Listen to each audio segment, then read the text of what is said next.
Gas cylinder की black marketing हुई शुरू। 900 रुपए का सिलेंडर अब 1800 रुपए में। नमस्कार, मैं हूं रचना सिम्फा।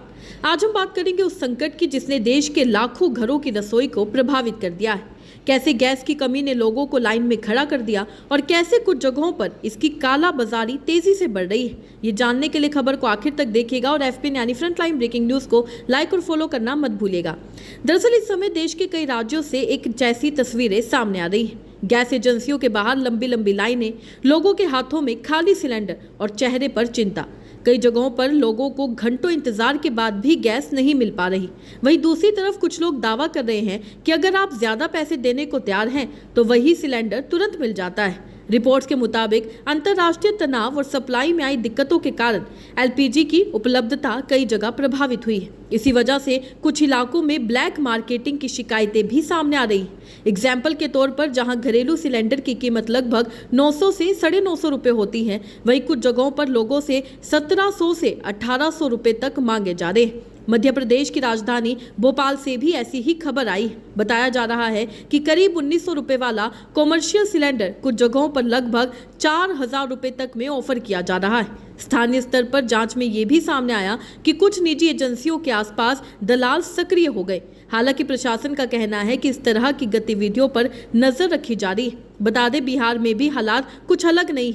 वहां कई उपभोक्ताओं का कहना है कि उन्हें बुकिंग के बाद भी सिलेंडर समय पर नहीं मिल पा रहा। इसी कारण कुछ लोग मजबूरी से दोगुने दाम देकर गैस खरीदने की बात कर रहे हैं। वहीं उत्तर प्रदेश की राजधानी लखनऊ से भी दिलचस्प और चिंताजनक तस्वीर सामने आई। लोगों का कहना है कि वे घंटों लाइन में खड़े रहते हैं लेकिन सिलेंडर उपलब्ध नहीं होते। लेकिन अगर कोई व्यक्ति ज्यादा कीमत देने को तैयार हो तो वही सिलेंडर जल्दी मिल जाता है।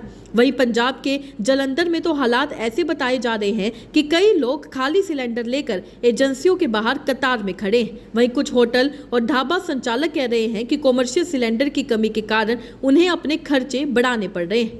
अब इसका असर सिर्फ घरों तक सीमित नहीं रहा, होटल, ढाबे और रेस्टोरेंट्स भी इस समस्या से जूझ रहे हैं। कई जगहों पर कॉमर्शियल गैस की सप्लाई प्रभावित होने के कारण होटल, रेस्टोरेंट्स ने वैकल्पिक तरीके से अपनाने शुरू कर दिए।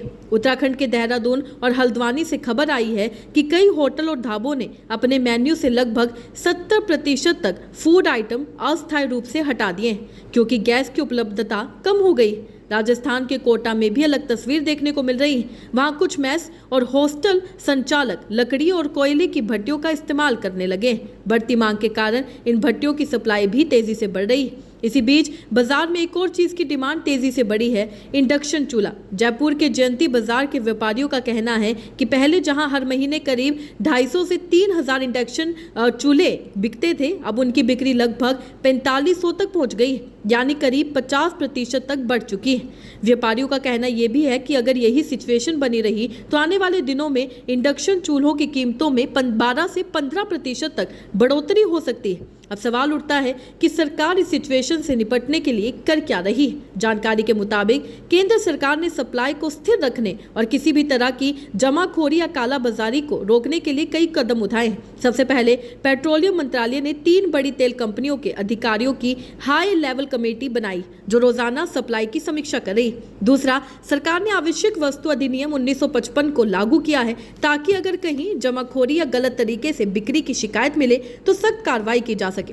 तीसरा बड़ा फैसला ये लिया गया है कि अब घरेलू सिलेंडर की अगली बुकिंग 25 दिन बाद ही हो पाएगी। इसका मकसद ये है कि कोई व्यक्ति जरूरत से ज्यादा सिलेंडर जमा ना कर सके। इसके अलावा डिलीवरी के समय OTP और बायोमेट्रिक वेरिफिकेशन को भी अनिवार्य बनाया गया है ताकि ये सुनिश्चित किया जा सके कि सिलेंडर सही उपभोक्ता तक ही पहुंचे। सरकार ने ऑयल रिफाइनरीज को LPG उत्पादन बढ़ाने के निर्देश भी दिए हैं। सूत्रों के अनुसार उत्पादन में लगभग 10% तक बढ़ोतरी की गई है ताकि सप्लाई धीरे धीरे सामान्य हो सके। उधर इस मुद्दे की गूंज संसद तक भी पहुंच गई।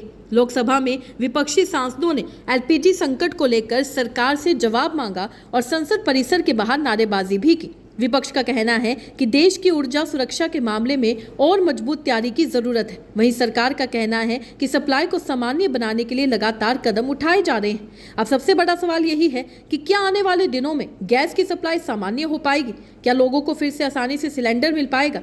इन सभी सवालों के जवाब आने वाले दिनों में साफ हो सकते हैं। फिलहाल देश के कई हिस्सों में लोग उम्मीद कर रहे हैं कि सिचुएशन जल्द बेहतर होगी और उनकी रसोई फिर से सामान्य तरीके से चल पाएगी। आप इस खबर पर क्या सोचते हैं? क्या आपके इलाके में भी गैस सिलेंडर को लेकर ऐसी ही समस्या सामने आ रही है? अपने राय कमेंट में लिखकर जरूर बताइएगा। इसी तरीके से देश और दुनिया से जुड़ी हर छोटी सी बड़ी अपडेट के लिए FPN यानी फ्रंटलाइन ब्रेकिंग न्यूज को लाइक और फॉलो करना मत भूलिएगा। धन्यवाद।